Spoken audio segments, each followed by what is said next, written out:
अब तक तो ये बात बहुत सारे लोग जान चुके हैं कि नेहा दीदी और सबा आपी के बीच में लिंक कौन सा है, कनेक्टिंग लिंक कौन है। दोनों के बीच में कनेक्टिंग लिंक ये जो मोहतरमा दिख रही है ना, सनी भाई साहब की बिल्कुल हमशक्ल फ़ीमेल सनी लगती हैं, वही लेडी हैं। ठीक है, इनका नाम अता पता सब हम आपको बता देंगे। जिस किसी को जानना होगा चाहे तो कमेंट कर दीजिएगा, हम आपको पूरा डिटेल बता देंगे। तो ये जो हिजाबन दिख रही हैं, जिनके हमें अच्छे खासे बाल दिखाई पड़ रहे हैं, ये नेहा की मामी हैं। इनकी शादी कम से कम नहीं तो 19-20 साल तो हो गए होंगे। तो जब से इनकी शादी हुई है तब से ये नेहा जी की मामी हैं। ये जो मोहतरमा है नेहा की मामी जो है सबा की ननद हैं, और ये मौदाहा में ही पली बढ़ी हैं। यहीं पे इनका सारा सब कुछ काम हुआ है, ये बचपन से यहीं रहती थी। नेहा दीदी जैसे मैंने आपको बताया दिल्ली में बॉर्न एंड ब्रॉट अप हुई हैं।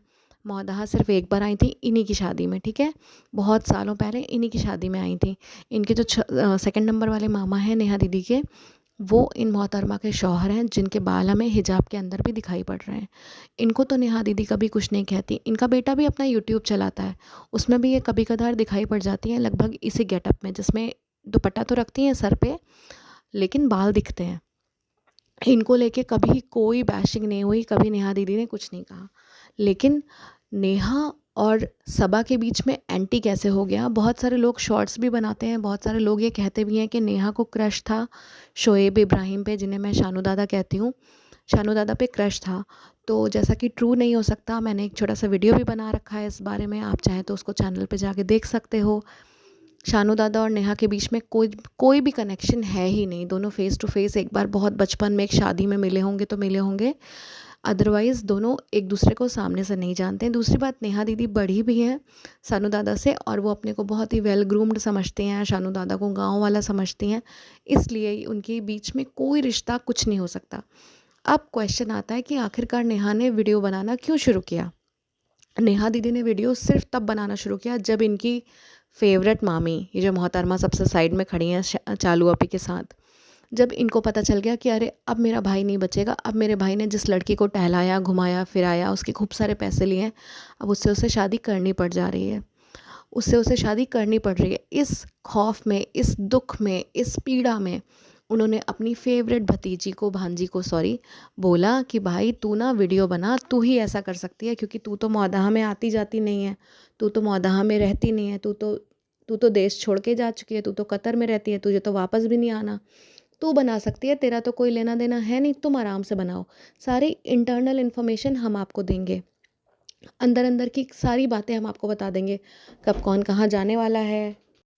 क्योंकि सनी भाई और चालू अपी का जो अफेयर टाइप का कह सकते हो, बातचीत जो कह सकते हो, वो चल रहा था लगभग 2-3 साल तो चल रहा था, लेकिन पूरी पूरी तरीके से इन लोगों को पता नहीं था।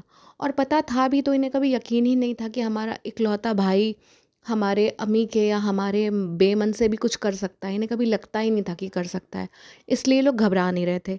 लेकिन जैसे ही सानू दादा ने अपने व्लॉग में सनी भाई की शक्ल दिखा दी, इन लोगों को मिर्ची लग गई। इन लोगों को लग गया कि लो, हम तो सोच रहे थे घुमा फिरा के टहला देगा और उसके पैसे पे जो ऐश हम सब लोग कर रहे हैं वो चलती रहेगी, लेकिन लो ये तो शादी के लिए हामी भरनी पड़ गई। अरे ये क्या हो गया, अब क्या करें। तो सानू दादा ने जो काम किया था, यूट्यूब पे शक्ल दिखा दिया था सनी भाई की, तो नेहा ने भी यही किया। जिस समय इनकी शादी एकदम फिक्स हो गई, तैयार हो गई कि अब होनी ही है, उसी दिन से नेहा ने वीडियो बनाना शुरू कर दिया। इसने 1-2 बार तो देखा कि चलो पहले हम व्लॉग वीडियो बनाते हैं, पहले इसने 2 व्लॉग वीडियो डाले, फिर इसने सीधे के सीधे हमारी भाभी की और सानू दादा की मिमिक्री करना शुरू कर दिया। साथ ही साथ सारी इंटरनल बातें दुनिया को बताने लग गई, धीरे धीरे फेमस होने लग गई। ऑल्दो मैं आपको वैसे बता रही हूँ, जो फैज़ी भाई हैं, जिनका नाम या अपने शौहर का नाम अपने नाम के आगे लगाती हैं, जिसे नबी ने सख्त मना किया हुआ है, तब भी लगाती हैं, सब कुछ जानते हुए भी लगाती हैं, इस्लामिक प्रीचर बनती हैं, उसके बाद भी अपने शौहर का नाम अपने आगे लगाती हैं। चलिए कोई बात नहीं, अपनी अपनी हिपोक्रेसी की सीमा अलग अलग हो सकती है। तो जो नेहा दीदी हैं, इसी बात से चिढ़ के वीडियो बनाने लगी। इनके जो मामा थे वो गांव से सारी इन्फो बताने लगे। जो सनी भाई की मम्मी हैं, यानी जो चची हैं, चची सारी बातें दीदी को बताती, और ये जो मोहतरमा चालू अपी के साथ खड़ी हैं, सनी भाई की बहन अपनी पति को बताती, पति अपने भांजी को बताते, भांजी यूट्यूब पे सारी दुनिया को बताती। क्या ये एथिकल है, क्या ये सही है, आप लोग बताइए। क्या ये बात सही है कि मतलब मैं जो करूँ तो सही है, मेरी फैमिली जो मुझे इंटरनल इन्फॉर्मेशन बिना किसी से पूछे-पाछे बता रही है, मैं सब बताने लगूँ? सबसे बड़ा तो जो मुझे बुरा लगता है वो ये लगता है, जो बेटी खाला हैं वो बहुत हैंड टू माउथ हैं। वो आपकी तरह कतर में बैठ के सोफ़ों पे नहीं बैठी रहती हैं, उनको बहुत दिक्कत थी। उनकी लाइफ़ अब धीरे-धीरे सही हो रही है। उनके घर को जो ये ओयो ओयो बोलने लगी है ना, ये बात मुझे बहुत ख़राब लगती है। तो जो नेहा फ़र्ज़ी हैं, वो चालू अपी के साथ डायरेक्टली किसी तरह से कनेक्शन में नहीं है। इनके 5 मामा हैं। अब कितनी क्लोज़नेस हो सकती है, आप खुद सोचो। इनके 5 मामा हैं, आप इमेजिन करो। अगर आप मेल हो तो अपनी वाइफ़ को इमेजिन करो, और अगर आप फीमेल हो तो आप खुद को इमेजिन करो। आप खुद को इमेजिन करके बोलो कि यार आपके 5 मामा हैं, ठीक है? 5 मामा में से एक मामा की वाइफ़ यानी आपकी मामी, उसके भाई की वाइफ़ कौन है? आप में से कितनों को पता है आपकी मामी, अगर आपकी इतनी बड़ी फैमिली है, हाँ, अगर आपके एक ही मामा हैं तो ऑफ़ कोर्स मामी से क्लोज़नेस होगी, मामी की फैमिली से क्लोज़नेस होगी। अगर आप आस-पास रहते हो, सेम सिटी में रहते हो तो क्लोज़नेस होगी। अगर आपका नेचर अच्छा है, अगर आप सबसे घुल-मिल के रहने वाले प्राणी हो, तो अच्छी होगी।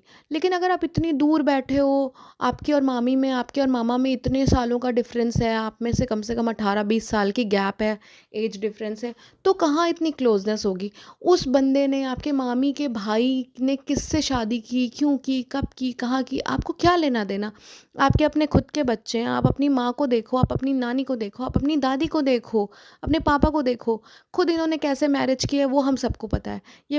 ये तो बताएँगी नहीं, चालू आपी की फैमिली तो कभी बताएगी नहीं, क्योंकि चालू आपी की फैमिली तो सिर्फ़ अपनी फैमिली को दिखाती है ना, वो तो किसी फैमिली को दिखाती-विखाती कुछ है नहीं। लेकिन नेहा दीदी ने तो एक दिन भी नहीं छोड़ा। जिस दिन से चालू अपी की शादी की फिक्सिंग हुई, उसी दिन से इन्होंने अपने मामा के साथ बैठ के प्लान बना लिया और चालू अपी को बैश पे बैश करना शुरू कर दिया। 2022 की बात है और 2026 चल रहा है। लगभग साढ़े 3-4 साल हो चुके हैं। चालू अपी ने कभी कुछ कहा है इनको? डायरेक्टली, इनडायरेक्टली कुछ भी कहा है? वो इनसे बड़ी यूट्यूबर हैं, तब भी उन्होंने कुछ नहीं कहा। ठीक है, हर कोई अपनी-अपनी जगह सही है, हर कोई अपनी-अपनी जगह गलत है। अगर चालू अपी के हिजाब को आप गमछा कहते हो और चालू अभी को फेक हिजाबन कहते हो, तो आपको अपनी मामी को भी वही कहना होगा, क्योंकि हमने उनके जितने भी यूट्यूब्स देखे हैं, हमने उनके जितने वीडियो देखे हैं, हमने उनकी जितनी फ़ोटोज़ देखी हैं, हर किसी में उनके बाल नज़र आ रहे हैं। हर किसी का अपना-अपना तरीका होता है हिजाब लेने का, हर किसी का अपना-अपना मेथड होता है हिजाब रखने का। कम से कम शुरू तो कर रही हैं। और नेहा दीदी, अगर आप ये वीडियो देख रही हैं, मैं आपकी बहन की फ़ोटो भी बहुत जल्दी रिवील करूँगी और मैं उनका भी दिखाऊँगी कि उनका हिजाब कैसा है। ये मत समझना कि कभी कभी घड़ा भरेगा ही नहीं, घड़ा ज़रूर भरेगा, क़यामत ज़रूर आएगी नेहा दीदी। मैं चालू आपी को सही नहीं कह रही हूँ, मैं उनकी फ़ैन भी नहीं हूँ, ठीक है ना? आप लोग कमेंट करके बताना, जैसे ही 60 सब्सक्राइबर्स हो जाएँगे, मैं आप लोगों के लिए नेहा दीदी की शादी का पूरा वीडियो लेके आऊँगी, पूरा डिटेल बताऊँगी मौदहा स्टाइल में। आप लोग मुझे प्लीज़ सपोर्ट करना। आपको कुछ जानना हो इस फैमिली के बारे में, चालू आपी की फैमिली के बारे में कुछ भी जानना हो, तो ज़रूर से कमेंट करके मेरे को बताना। और प्लीज़ इस वीडियो की लिंक शेयर करते जाना, सो दैट बाकी सब भी इन फेक हिजाबन को देख लें, फेक हिजाबन की मामी को भी देख लें, ठीक है? चलिए चलते हैं, ईद आने वाली है, बहुत सारी तैयारियां करनी हैं। खुशामदीद, शब खैर, जय हिंद।